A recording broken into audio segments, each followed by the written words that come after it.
I'm Keaton Fletcher, an assistant professor of industrial organizational psychology at Colorado State University. And I'm Mariana Arvon, an organizational psychologist who specializes in organization and talent development. And this is Healthy Work. Hey, Mariana. Hey, Keaton. How are you doing? I'm doing good. Thank you. How are you? Good. You know, this past weekend, it just, I think, officially became fall. I mean, I know like calendar-wise it was fall a couple weeks ago, but like this past weekend, it dropped from like 80 on one day down to like 40 the next day. And so we're in our cozy era. Oh, I love that for you. So it's so funny you mentioned that because my coworkers and I were just talking about how the high dropped literally maybe 4 degrees here in Florida. We're all ready to bust out our jackets too. We're like, it's fall. It's only a high of 83 instead of a high of 91. Like, anyway, but I love that. I don't miss melting, but I also do miss constantly being warm. So there's that. Well, I have a question for you. What do you know about like safety policy from a legislative perspective? So try not to embarrass my NIOSH training here. Ooh, that's good. Wait, start there. What is NIOSH? So NIOSH is the National Institute of Occupational Safety and Health. They are an absolutely wonderful research organization. Throughout my graduate education and for many, many years, they've been providing funding for graduate students and for research to specialize in questions of occupational safety and health, and that's broadly construed. So everything from industrial hygiene to ergonomics to occupational health psychology and many more sort of very technical fields with regards to worker safety. So they're the research arm, and the regulatory arm of that area is OSHA, right? Occupational Safety and Health Administration. And ideally, there's a nice partnership where the research coming out of NIOSH informs some of the policies and practices recommended by OSHA. But obviously, there are many things that go into the type of regulation that OSHA is going to make into law, essentially. Nailed it. Yeah. Anything else you want to add on like the laws around safety or workplace health and well-being? Well, I will share one very dark thing I've heard. I think this is actually a saying with the National Aviation Administration as well, but like there's rules written in blood. So a lot of time these regulations are pretty reactive, and it's only once something really wrong has happened. Like, so, for instance, you can think of any great workplace disaster like the BP oil spill, and then, things come out of that. Yeah, that adage of like regulations are written in blood for sure is going to come up in our conversation today. Because I do want to talk to you about this really cool paper. It's pretty short and it's a little different from the other ones that we cover usually on this podcast, but it feels timely just given sort of the state of the world. Maureen and Rachael Potter published a recent article in Occupational Health Science looking at the role of regulation in health and safety in the workplace from an international lens. So really not centered on the US perspective, but that's, sort of the spin that I'll bring in towards the end of our conversation, but really focusing on regulations and legislative perspectives of psychosocial risks. So thinking about, well-being and not just necessarily are you using a ladder, right, in the workplace, and really taking this international lens, not just focusing on the US. And so they reviewed Australia's work health and safety regulatory policy.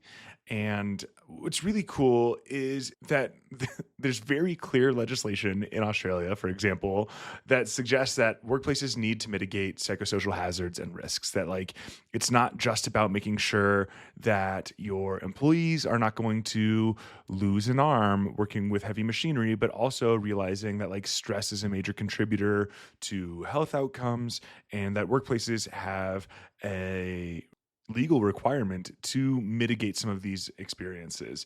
And what was really interesting too, reading this piece, is that in Australia, for example, there's sort of this role where they engage in prosecutions against what they call person conducting a business or undertaking. So basically like the people who are doing the business are personally liable from like a criminal perspective for making sure that like their workers are protected from psychosocial risks. And I think that's something we're very allergic to here in the States. We don't really see, personal liability for workplace owners in a lot of the contexts like that. But so that was really interesting. And I kind of want to talk about this as well. And they looked at some survey data that had been like broadly accessible and found, according to the 2024 European Survey of Enterprises on New and Emerging Risks, that employers say that regulations are the main drivers for them taking action to prevent psychosocial risks. And so this idea of like the market will figure it out in a perfectly competitive market, workplaces that are safer or better to work for will be more popular, so they have a competitive advantage. We see it's really just like a race to the bottom of like, what is the minimum that I can do on average, right? Like, and that it's not perfectly competitive, that people don't have access to all the information. Like, just think about, but like the last time any of our listeners applied for a job, do they really have insider knowledge? Do you know what steps the workplace is taking to protect you from stressors? Probably not. Like, we have Glassdoor, but I think other than that, you're just sort of relying on word of mouth or getting the vibes during interviews. And so sort of this like economic perspective that you have perfect access to information so you can make a perfectly rational choice is really bunk. And this survey that Dr. Dollard and Potter reference really suggests that it's regulations, that it's these sort of like external pressures that force companies to take active steps towards making sure that the workplace is psychologically safe as well as like physically safe that drive those behaviors. So I thought that was really interesting. And the other external pressure that they highlight is union density, and that areas that have greater union density tended to have better psychosocial safety climate. You know, if we look across sort of all of the pieces of information that are out there that they review. And so suggesting sort of this other external pressure that isn't necessarily laws and regulations, but is, you know, unions, right? Collective bargaining and pressure put on organizations to make sure that they are taking, again, these active steps towards making the workplace a safe and healthy environment. It's such an important topic, and there's so much that our country has to learn from the ways that other countries do things that just feel so different from the way that we do things here, but it's possible, right? It's possible for us to adopt what some of these more progressive countries do in terms of protecting workers. Absolutely. And I think what's interesting, and this is where I do want to shift. I mean, we are now getting very far away from this paper, but I think it's really relevant because this paper focuses on this international lens. I do want to bring it back home here to the US, and hopefully some of our international listeners will learn about sort of our regulatory system, and hopefully some of our domestic listeners. I think that this is, you know, the administrative state and these agencies, you might know their name, like you might have heard of OSHA, but I think, you know, sort of colloquially, OSHA is the big bad that comes in and tells you you have to work slower, even though your boss is telling you to work faster. When in reality, you know, it goes back to what you were saying, these regulations are written in blood and it was developed to protect workers, right? And so thinking a little bit more about what are these regulatory bodies, how do they operate, and what could be their function, what might they do versus like what do they actually do, I think is really helpful. And if you'll indulge me, I'd like to talk a little bit about two of them specifically. Yeah, absolutely. So the first one, like the most directly relevant, is what you hit on, is OSHA, right? So this is the Occupational Safety and Health Administration, and it was established in 1970 by the Occupational Safety and Health Act. It's embedded within the Department of Labor. So it's interesting that you pointed out like NIOSH is embedded in the CDC. And so like you have this research branch in like a different area, like, but then you have OSHA itself is in the Department of Labor. So the idea behind this legislation and behind the establishment of OSHA is that employers have an affirmative responsibility to provide a safe work environment, that you should have no serious hazards in the workplace. You have to identify and resolve any safety and health problems once they're aware of them. And so I think too, you know, we've all sort of colloquially heard of like organizations don't want to ask about stuff because then they'd have like liability to change it. And that's true, right? Especially if we're thinking about physiological or physical hazards, not necessarily psychological hazards. There's also responsibility to kind of going back to our conversation with Melissa McGonigal through the public health model of you have a responsibility to eliminate hazards first rather than just relying on sort of secondary interventions like providing personally protective equipment. So if you can get rid of the hazard, you have to. And if you can't get rid of the hazard, then you have to make sure that people have things to protect themselves from it. So what OSHA does is establish and enforce regulations. And these regulations are ideally and, quite literally rooted in the research, oftentimes that research that's funded by NIOSH. They're open for public comment. event. We've talked about one of the proposed regulations that's still working its way through the long process of becoming a full-blown regulation, the one on heat stress, previously on this podcast. And the regulations really so far have focused on things like limiting exposure to hazardous chemicals or hazardous conditions, protections that you have to have for like falls or preventing exposure to hazards, things along those lines. And so you get this idea of the administrative state, things like OSHA and other administrative agencies are technically under the executive branch, but they work independently from, the president, from Congress, and that has potentially shifted in recent months, years. But that's sort of the idea, is that it's a roughly independent agency. You have these career workers who are not political appointees, who are just out there trying to like do these regulations. Then you have this other branch of OSHA that is responsible for enforcing the regulations. This involves in doing like workplace inspections and issuing fines. The inspections can be planned or triggered. So you give like warning to the organization, hey, we're coming in a month to inspect your safety stuff, or hey, you just had someone die in the workplace, we're going to come inspect you now. What's interesting is that there's only 2,400 workplace inspectors in OSHA, which is bonkers if you think about the number of like workplaces in all of the United States. And so this is, I think, one of those instances that we'll come back to of what can this be? Like, what could OSHA be when we think about other international sort of perspectives on workplace safety, particularly around psychosocial hazards. And then what's also really interesting is that typically the fines are relatively low. As I mentioned, the enforcement branch for OSHA, when you go through like the actual court cases part of this, it's handled by administrative law judges. These are judges, but they aren't part of the judicial branch necessarily. They're housed in an administrative agency called the Occupational Safety and Health Review Commission. This was also established by the Occupational Safety and Health Act.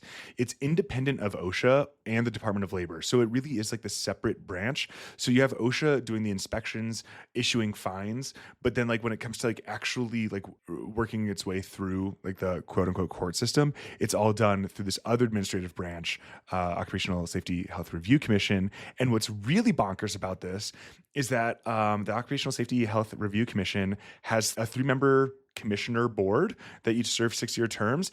And we do not have a chair or any commissioners right now. And we've had fewer than 3 commissioners for years.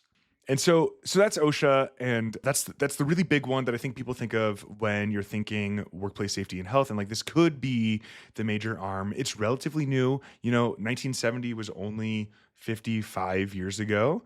But I think there's a lot of clear points in OSHA that we can point to of how it's sort of been kneecapped, right? Of the number of inspectors is really low for the number of workplaces. The reactive ability to like establish regulations is really slow. It takes a long time for regulations to make their way through, which on the one hand, great. There's a lot of room for input. They have to be very like well researched and well justified. But on the other hand, it makes it really hard to, regulate things that are fast and changing, workplaces that are fast and changing. The fines are low, so it might just be viewed as like a cost of doing business.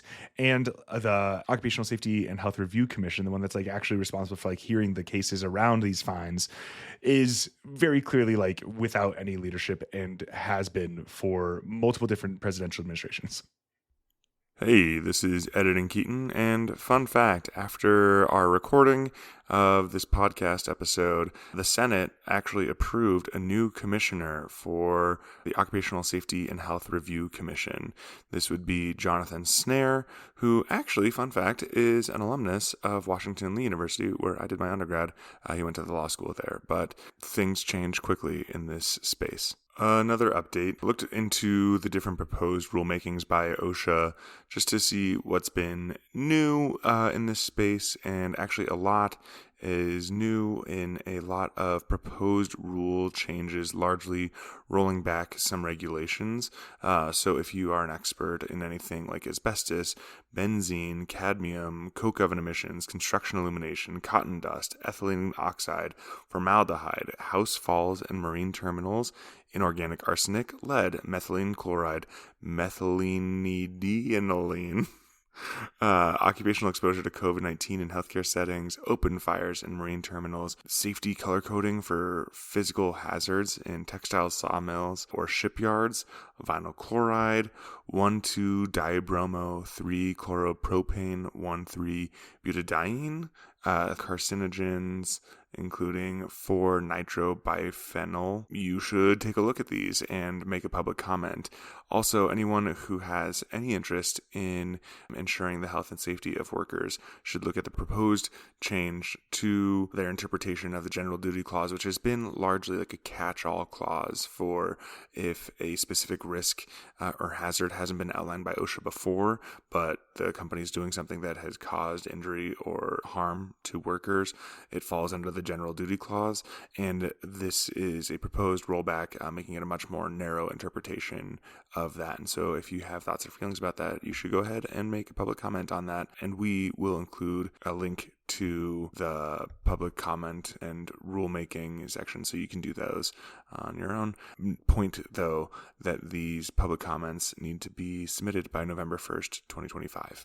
I actually know more than your average listener does about OSHA, potentially given my training and background, but I had very limited knowledge of most of what you just said, including just how minimized they become and how limited of a scope they have, which is honestly disappointing and concerning. And as I think about, OSHA and its reputation, I remember when I told my husband that I was going to be getting a traineeship through NIOSH and they have a partnership with OSHA. He was like, "Oh, everybody hates OSHA." And I said, "Excuse me?" And he said, "Well, I just knew that when I was growing up and working in college, like at restaurants and like at the, mental health behavioral center I worked in, everyone hates OSHA." And I said, "I beg your pardon, OSHA." OSHA is necessary. They have the most humanistic mission possible. They're trying to make sure you don't die at work or get injured. And he said, "Oh, well, yeah, you're right. I was just repeating what I heard, but you're right." And we hear so much about organizations like NPR, getting funding cut, or, Sesame Street, and everyone's all up in arms about this. And that's all good. We should be aware of that, but we also should be aware that OSHA is very important. And why have we allowed it to be so minimized? Yeah, exactly. And I think to your husband's point about like everyone hates OSHA, the question is like, why then? What does the average worker think about OSHA and these safety regulations? And I think we see them through an IO lens of like in conflict with my primary goal. My primary goal is perform so I can get paid and do well, right? And I have pressure from my supervisor or from my organization to work faster, produce more. And maybe I have some incentive to do that because I get tipped more or whatever. And I just see these regulations as sort of in my way. We could imagine a different sort of setup where maybe OSHA has a regulator whose job is to be in 10 workplaces a week, right? And you're just like constantly cycling. They're always present. And part of their job is around these psychosocial hazards of providing feedback or regulations or fines if they see like undue pressure around performance, or they see undue pressure to ignore safety regulations. That the psychosocial side of this, not just the literal physical workplace, but like, the psychosocial experience of work is also part of it. And so you can align those two of they're not competing goals. These are aligned goals with, worker health and well-being priority, potentially over profit, or at the very least like a co-equal priority. And so I think that cultural change and like the lack of OSHA's actual presence, right? I think most workers' experience of OSHA is seeing the poster posted, whatever, to like the bulletin board or to a refrigerator saying like, these are your workplace rights. And like, maybe you have to have like special fancy non-slip shoes. But other than that, there's no one in the workplace like looking out for their safety other than them. And they have a lot of people telling them to like work faster. And so we could envision a world where OSHA has a lot more teeth, a lot more presence,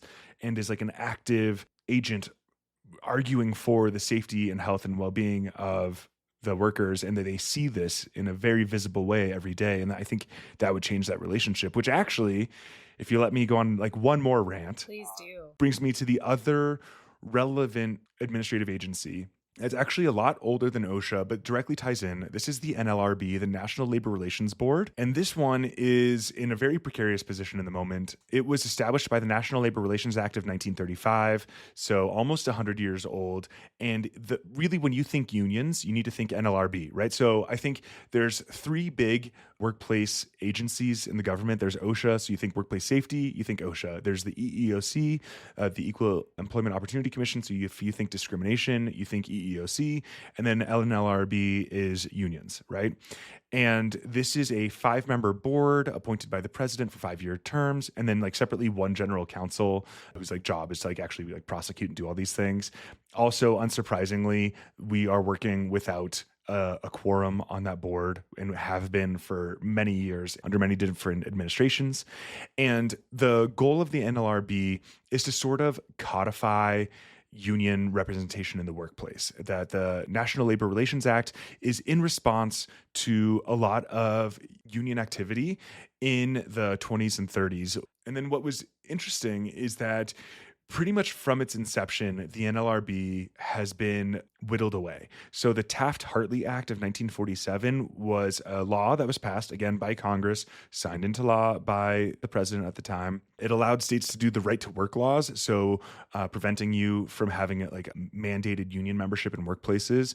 It allows the president to end a strike in a national emergency. And so if you look through our nation's history, a lot of strikes were actually ended by the National Guard or military being called in. You see that like the general counsel investigates and prosecutes unfair labor practices. So just like you saw with OSHA, there's this component of like investigating and prosecuting, that the board decides those unfair labor practices that are brought against it in, again, a sort of a administrative law judge type setup where you're separate from the judicial branch. It's purely in this executive agency. But then what's really interesting is that the NLRB has been affected by 2 Supreme Court decisions in the last year. Well, directly affected by one and soon to possibly be affected by another. The first really big one that's affecting most of these administrative agencies was Jarkissi versus SEC.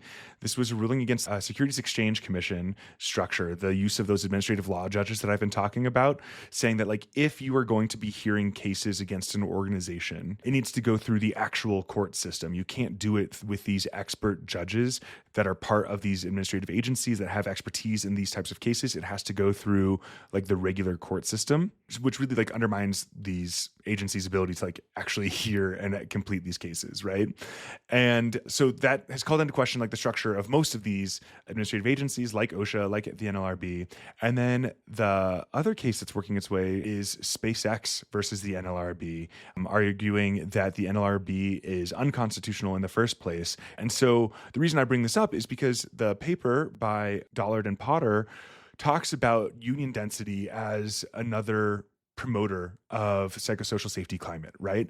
And we were just talking about this world where OSHA, like what would it be like to have OSHA regulators in the workplace advocating for your safety and health and well-being? Well, unions often take on that role. And we've seen like a major decrease in union membership since the 50s. It's been going on and really aggressively since the 70s and 80s. You've seen the protections around unions being undermined since the Taft-Hartley Act and many other Supreme Court decisions and legal cases, both in legislation, both in the states and nationally, that have sort of undermined union power. And so there's this other lever that could be pulled to promote worker health and well-being in a way that's like very visible, very interpersonally present, that like OSHA might not, right? If we don't want to hire enough regulators for one to be in every 10 workplaces, we could have enough union members and enough union advocates that there is one in every workplace for sure. But this union membership and protections around union membership have been undermined since basically their original codification in the 1930s. That's unfortunate to hear. And I was aware that union membership and participation had been declining. It's unfortunate, right? Let me ask you this. What can we do to ask for more access to labor unions, given what we see as the trends and the judicial decisions? What can we Yeah. So right now you are able, as anyone in the workplace, to begin the process of trying to unionize your workplace. It is objectively a risky thing to do. The NLRB is supposed to make it not risky. Like, you should be able to try to unionize your workplace without fear of retaliation. That's part of the role of the NLRB, enforcing the NLRA. But obviously that's not the case, right? We've seen Starbucks, for example, fire union organizers, close down unionized workplaces while keeping non-unionized workplaces open, offer benefits to non-union workers that they don't offer union workers. And so in theory, though, like, if you want to create this union presence, you can start organizing, oftentimes in a non-formal way, just like discussing unions and the value of unions. There are union consultants where you can like reach out to organizations to express interest, and they might help you like survey your workplaces or provide informational materials. And then you reach out to the NLRB around like, hey, we want to take formal action towards unionizing. And there are multiple like formal steps. You have to take a vote of all employees in the workplace. It has to pass by at least 51%, or like 50 plus one, right? 50% plus one vote. But really you want it to pass by much more than that, because like, if you actually need to exercise the rights that unionization gives you, like striking, you need everyone to be bought in, right? Something like 80% for it to really be effective without like major loss. So there's a lot of groundwork that goes in to unionizing workplaces. But once you're there, then you have the value of collective bargaining. So your union bargains with the employer around not just pay and not just, benefits, but also you could imagine like bargaining around psychosocial risks. We don't want pressure to do unsafe or risky behaviors. We want these consequences to be in place if we are pressured to do this, right? Things along those lines are also on the table. Really, anything could be on the table during those collective bargaining periods. And the value to it too for the employer is that like, if you have this contract in place, that's the set contract for as long as it is until it expires, right? You know that your workers aren't going to strike. You know that they are also being held to this. You know that your liability is kind of covered in this other way, that people aren't going to ask you for additional benefits or things along those lines. And then you renegotiate when the next contract time comes up. So I think it starts with just interpersonal conversations. It starts with like learning about unions.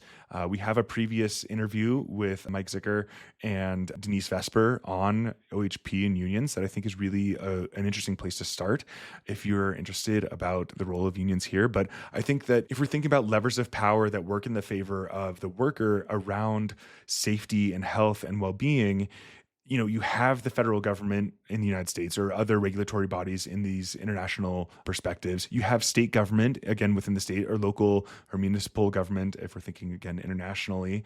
But then you also can have unions as this other power, because the thing that I think about, like, you try to break one stick and it breaks really easily. You try to break 10 sticks at a time, it's really hard to break. And so if you imagine, unions as another stick or regulations as another stick, that is another way to like protect each individual stick, right? Like, it's a lot harder to make any one person act unsafely if you have all of these different layers of protection. It's easy if, everyone's sort of divided and fending for themselves. I think hearing you describe the power of numbers and the power of collective action is really eye-opening, because it's something that for most of us, many of us have never worked in a workplace with a union before. And so many of these concepts are so foreign. But as we look at our current landscape, and, one of the things that I think about too is I think about the impact of AI and the way that this is going to affect job security and efficiency. And, I'm thinking about a lot of psychosocial risks with this too. Well, you're hitting the nail on the head. The most recent major union strike was the SAG-AFTRA union strike. Actually, there's been other ones, but like the SAG-AFTRA one, I think it made its way into public consciousness because these are actors, these are famous people saying like, we're going on strike.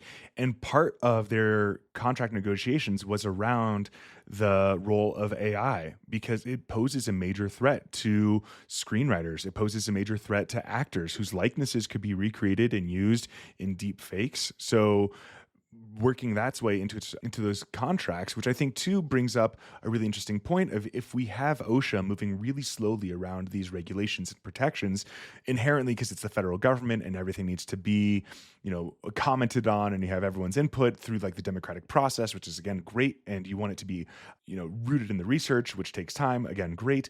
On the other hand, you can have something like a union working a lot faster, starting these negotiations as soon as it's time for, contract renegotiation. It doesn't necessarily need to be rooted in the most up-to-date research. There doesn't need to be public input. And so I think that they, again, represent two different directions to attack some of these really new and novel threats to the way that we experience work. Actually, that one did make it to my radar because I remember, everyone was talking about how there was going to be a big delay in some of people's favorite shows because of the strike. And I'm like, good. I will there are many, many wonderful shows that I can watch. And I remember that strike lasted for quite some time, and I had no problem with waiting an extra year to see Stranger Things, right? The final season. Power to them. And I think that we need to consider more industries where we can follow suit. I mean, certainly every industry that involves some writing component is at risk. As we think about, operations and some of those sort of more, more manual jobs, right? Anything that involves processing of information, that's also at risk too. And it's not to say that we can't lean into some of the innovation that AI offers, but what is the human cost of that? What are we going to do to protect people and the dignity of the worker?